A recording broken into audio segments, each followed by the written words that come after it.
I am so excited to have Gretchen O'Hara be part of the Annielytics podcast today. But before we get started, I'd like to introduce myself. I am Laura Edell, aka Annielytics. I am the Chief Data Scientist on the AI Strategy and Market Development team. And as you know, it's a real passion project of mine around STEM and supporting girls who code and girls in tech and really helping that next generation, evolve into, who will be the women leaders in tech tomorrow. And so in that same vein, I am so proud to present Gretchen O'Hara, who is our VP of AI Sustainability and Market Development. Hi, Gretchen. Hello. I am so excited to have you here. I know I've said that 3 times because in learning your background recently of being an entrepreneur and all the things you've done, I think your career journey is just fascinating to me. So I think my listeners would also find that. Would you mind walking us through sort of where you began and to where you are today? Absolutely. So thank you, Laura. Hello, everyone. I am actually very excited as well to be part of this podcast. So thank you so much and for the great introduction. I've been at Microsoft for about 15 years now, and I've worked in the tech industry over 25 years. And maybe counting, we'll kind of stop it at that. So I have a long history. My whole career, quite frankly, has always been in technology, and we can certainly talk about that. But I'm also a wife. I'm a mother of 3 kids. I have 2 daughters. And one of the things that I've always been passionate about, and later in my career, I would say dedicated to, is really women and girls in STEM and the cloud. And so I've been really fortunate and been in a unique opportunity to really see the growth of women's roles and the influence in the technology sector over the course of my career. And so it's just been such an exciting time to have conversations such as these. And so again, Laura, thank you. Thank you so much for having me. I think this will be a lot of fun. Yeah, no, absolutely. I think, in the time that I have, switched over and really, spearheaded our data science efforts and seeing you in, in persona, do your thing. One of the things that is most effective and infectious is your passion, to inspire women and to really uncover potential. Can you talk a little bit about how you as a leader uncover that, potential in, early in career, girls who are getting started so that they don't feel so intimidated, entering the tech industry? Yeah, no, it's a great question. I think that, you start you start in a career. We're so fortunate more today, and we have so much more to go. I'll just start with that. But when I was starting a career in technology, this might actually be for every industry, you can be intimidated. You might not feel you have everything that it takes to be, competitive. You may not have the confidence yet that, sort of what is within you. And so my whole job as a leader, both with people that I've led through organizations over the last, 20 some odd years, and then certainly as I give back in the community, is how can we make sure that we are empowering our young women and girls, and quite frankly, even empowering in the organization to be able to take advantage of your true authentic self. And that is really what I believe, and I've always prescribed to, is something around strength finders, really starting to understand what is it that you naturally gravitate to? What do you find as your biggest strengths? What are things that get you up out of the bed, in the morning, and you could do anything for free? And I try and tap into those things. And then those are the things that I try and lift up and really empower so that people have the confidence and realize they have the capability to do really incredible things, and kind of keep the naysaying and the negativity or the self-doubt sometimes, at the back door, and locked away.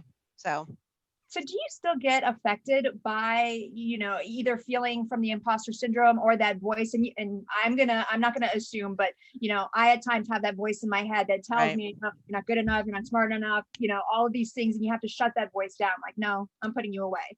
How do you do that? Well, I mean, absolutely. I think that, first of all, I think it would be, I think everybody has something in them that, has that little voice in the back of their head. And it can manifest itself in so many different, different ways. And so, I think that this is something that is you can work on it, and it is a skill of which I think you can build over time. And when I have conversations and I talk with your audience, I'm saying, like, these are some of the things that you can start now and really start to build on. And so, the first is, everyone's like, oh, you have to be, you have to be so fearless, and you sort of have to jump off the cliff, and you have to be, all of this language that, if I'm maybe an introvert, or maybe that's just not how I have actually, grown up, or to be, or just who I'm at, that sounds really scary. Really scary. It's like, I don't think I could do that. No. And so I try and change the dialogue, and you change the dialogue to be a risk taker, which Okay. is less scary than jumping off the cliff. It's about, what, you can take risks, and, sometimes those risks are not going to pan out, but that you're going to feel better for learning from that by just taking that first step. That's And so true. that's the thing where it's like, if you change sort of the way that you think about things, that starts to get into an empowerment to believe. Right. So, it changes from this, I have to do this heroic thing. And now I can be empowered to believe in myself. I can be empowered to believe in my capability. And you know what? We all have those self-doubts all the time. And so we recognize that, but it's an important one to really start to work and hone on. And there's skills you can certainly do to support that. What are some of those skills? Because I can't imagine you being affected by this. I mean, you are always so poised and put together. I'd want to catch you on that day that you ran out of clean clothes and are. I can give you every day. First, didn't I tell you that I'm a mother and a wife, and I'm like my kids call me out on it every day. And so, there's all sorts of that, imposter syndrome, where you're trying to just fake it till you make it. But the reality is, there are some things you can do for skill. So a couple of them, and I think really important. I mean, one is, I always subscribe to practicing forgiveness and humility. And what I mean by that is, you have to forgive yourself, right? And you have to realize and have humility in yourself and who you are. You have to be able to laugh at yourself. You have to realize that you're not perfect. No one is perfection. You've got to just throw perfection out the window. But reciprocal, you need to practice forgiveness and humility of others. Others, yeah. Because when you are bringing that vulnerability and you're giving that gift to somebody else, it allows everyone else to really, again, blossom and bloom, sort of be the best that they can. The other one I would say is, there's two more that I kind of practice, that these are helpful for your listeners. But the first is grit. And interesting, a whole bunch of studies on grit. Angela Duckworth is someone you might want to take a look at. But grit is something that, some people feel like, oh, you're either born with it or you're not. But actually, you can practice grit.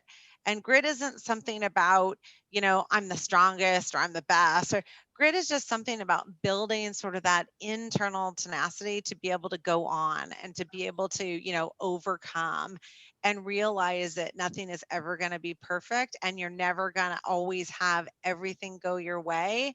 But grit's that sort of, effort that allows you to keep going.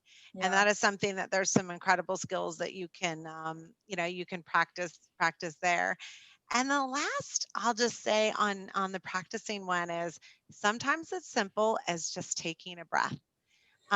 Before I go into a big keynote, before I might even go into a small meeting, or I have something that I need to make sure that I'm really well prepared to say, again, it's just taking a little bit of a breath to calm yourself and envision that you can do the things that you're set out to do. So those are a couple little exercises that can certainly help you, with both the confidence and some of that imposter syndrome that you might be feeling, that we want to all shed, obviously.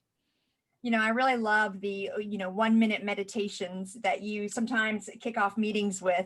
Can you explain to the listeners what that is exactly? I do. Well, one of the things that is becoming quite popular is a concept called mindfulness.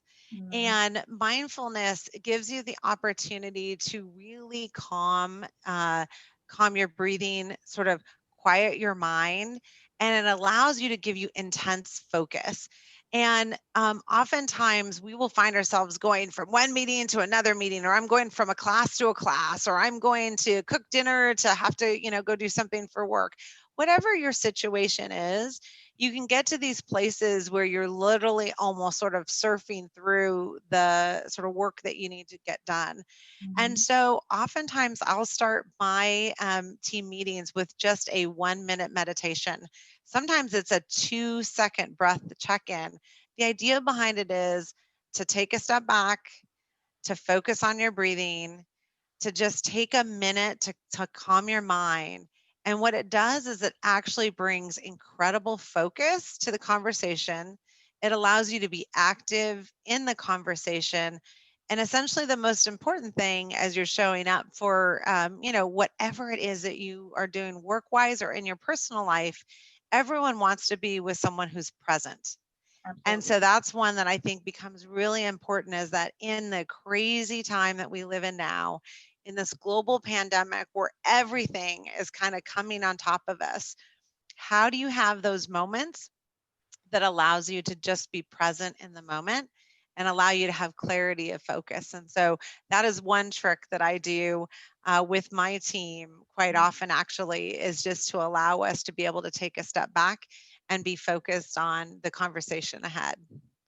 Yeah, no, I think that, I've learned that from you. And over these last few weeks, it has provided me great relief and respite in that moment in time to remind me to be present in the here and now, as opposed to dwell and think about all these, almost catastrophizing things around me and the world, and how it just feels overwhelming sometimes. And so I find, it may sound silly, but that one moment of just breathing and centering oneself, from personal experience, it's tremendously effective. Tremendously. I'm glad to hear that you are practicing that. And I'm just going to be very vulnerable for a second. I practice it every day. I am not the master, and Laura, you know this, by any means of being able to be the best leader on it, but I recognize the importance.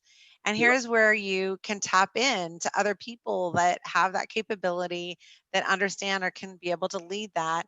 And that's also just as important as, understanding where you have the opportunity to learn, and don't be shy about wanting to learn that.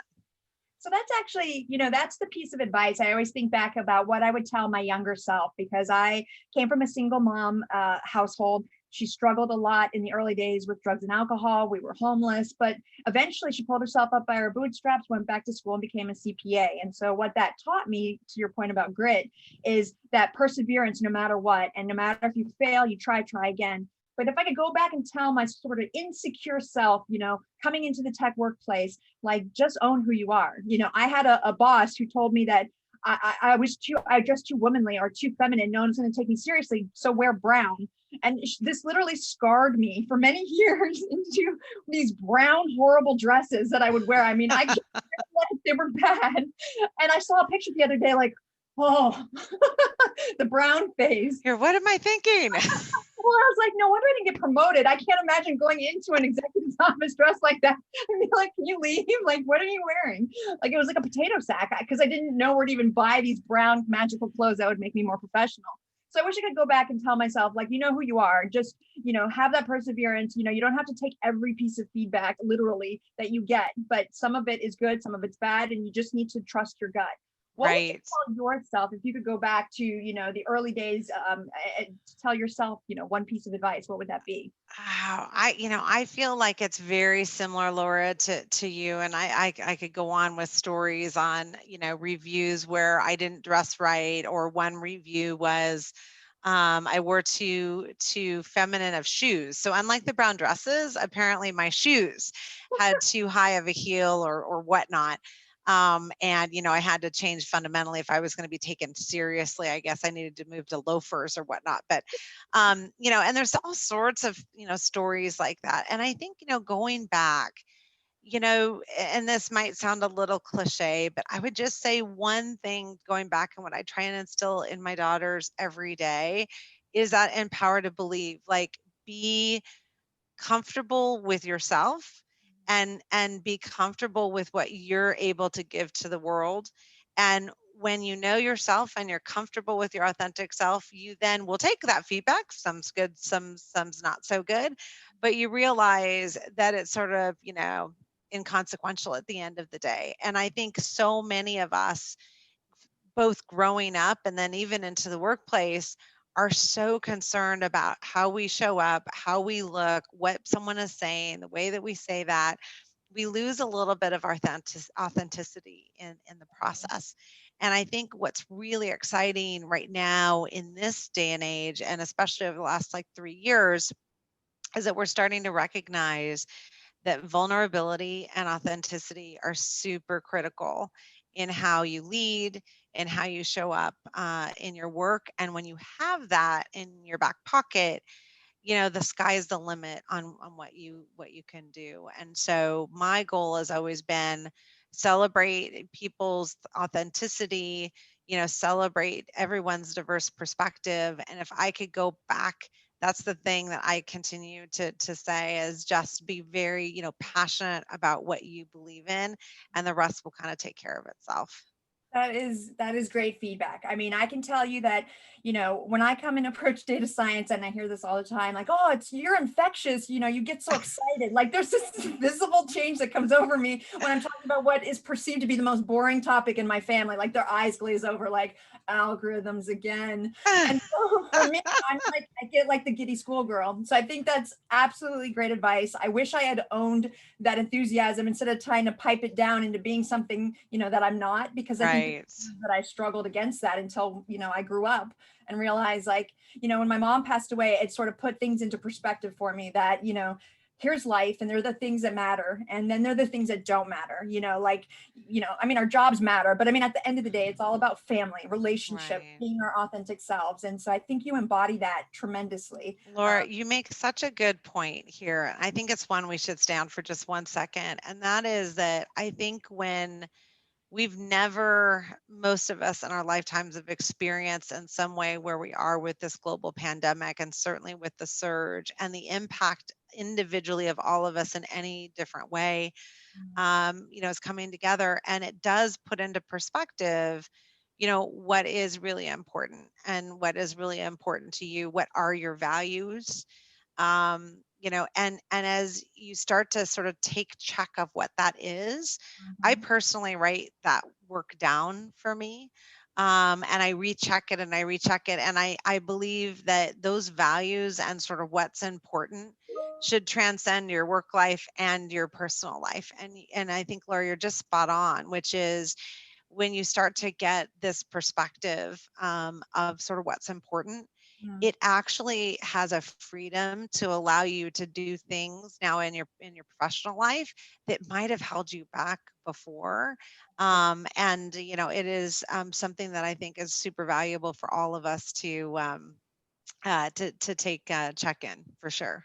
Yeah, no, it's funny. I mean, I remember when I took Myers-Briggs, and I know it'll be a shocker, but it said I was an introvert. And I think back and I was like, well, I was really socially anxious, but, I'd say I was more of an extroverted introvert. Like I wanted to fight the Myers-Briggs. Like, no, like this isn't right.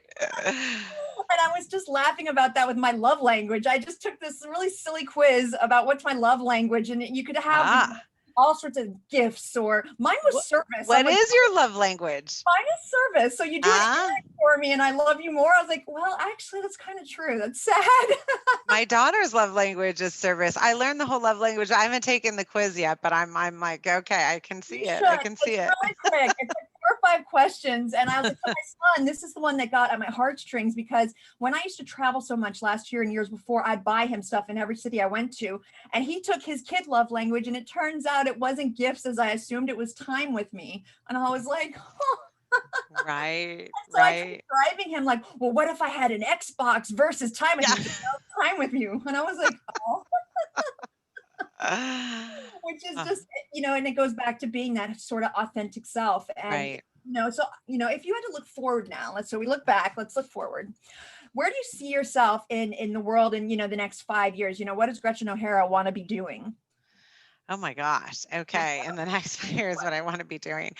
Well, let's see. I hopefully will still be working in 5 years. I have to say I love work, and I love innovation. I love technology, and I feel actually very blessed every day to be in an industry that is forever changing.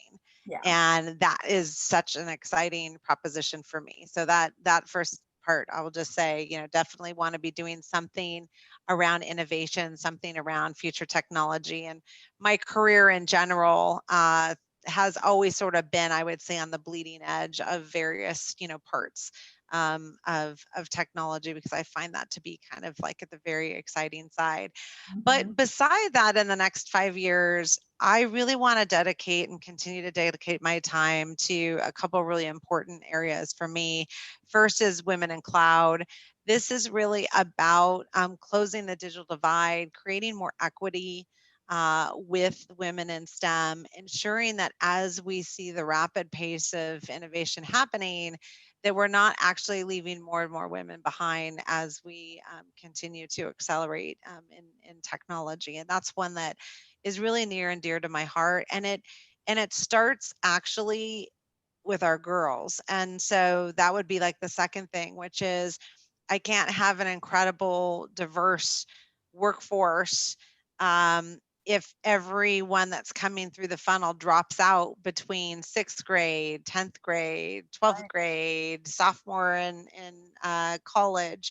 And so the second thing that I want to continue to do in the next 5 years is really focus on sort of closing that leaky pipe, if you will, and really helping build sustainable change for our girls to be able to understand and make sort of the next transition to stay in technology and STEM in general, because really, when we think about technology, it is infused in every industry. It's infused in everything we do. Look at our teachers now, in this environment, having to run everything through Teams or Zoom or, other platforms. So we are never going to escape it. Let's just make sure that we don't leave anyone behind as we do that. So really excited to put sort of my work and my personal passion over the next 5 years to good use. Yeah, I love that. I've been blessed recently to see somebody I've been mentoring for years. I started with her when she was in 11th grade, and now she's graduated and got her first job at Apple, something that I helped her with. And well, I don't want to take that, but she earned it all on her own. Incredible. Mentorship is so important, though. We didn't even talk about it, but Laura, you're so spot on. Like, that's my biggest call to action for any really talk that I have is that, who are you giving back to? How are you helping mentor? Or what's the reverse mentorship that you can take advantage of? Because it's so important. Yeah. No, and so would you explain really quickly reverse mentorship? Because I only learned it recently and never realized how much I was actually gaining from the relationship when I thought I was the mentor. It is absolutely one of my favorite things to do. So reverse mentorship is oftentimes as you progress in your career, you become more senior in your career. There are changes, obviously, as I said, innovation moving at a rapid pace, how people even interact, how people collaborate, what, sort of what they are learning in school that you might not are necessarily be on top of. So I actually find reverse mentors all through my company. Of course, my kids also help me with many of that as well. But the idea behind it is that I'm actually getting guidance around different ways of thinking, different ways of engaging with people, different tools maybe that have come, to life that I, haven't had exposure to in some way.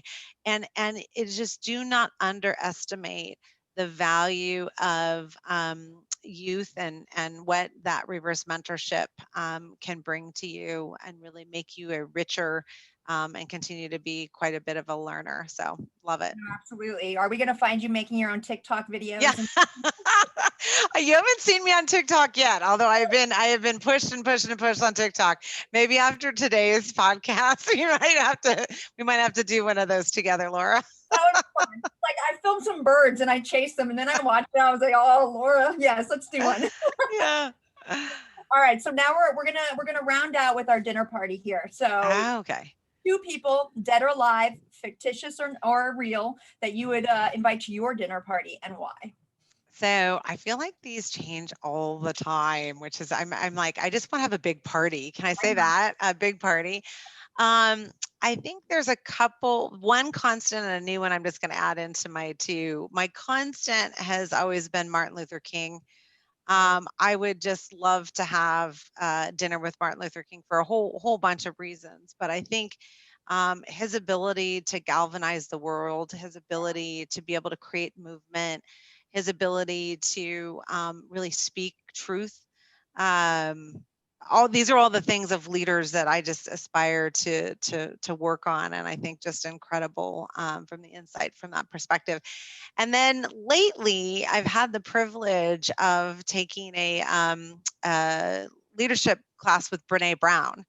And so I've not had the opportunity to have dinner with her yet, but I now am a fangirl of Brene Brown, and I would love to actually sit down and, have a nice dinner chat. So I'll have to keep up on all of the work that she's doing, but fascinating work, and not just on leadership, but really working on yourself as well. And I think I encourage anyone to take a look at some of her work also.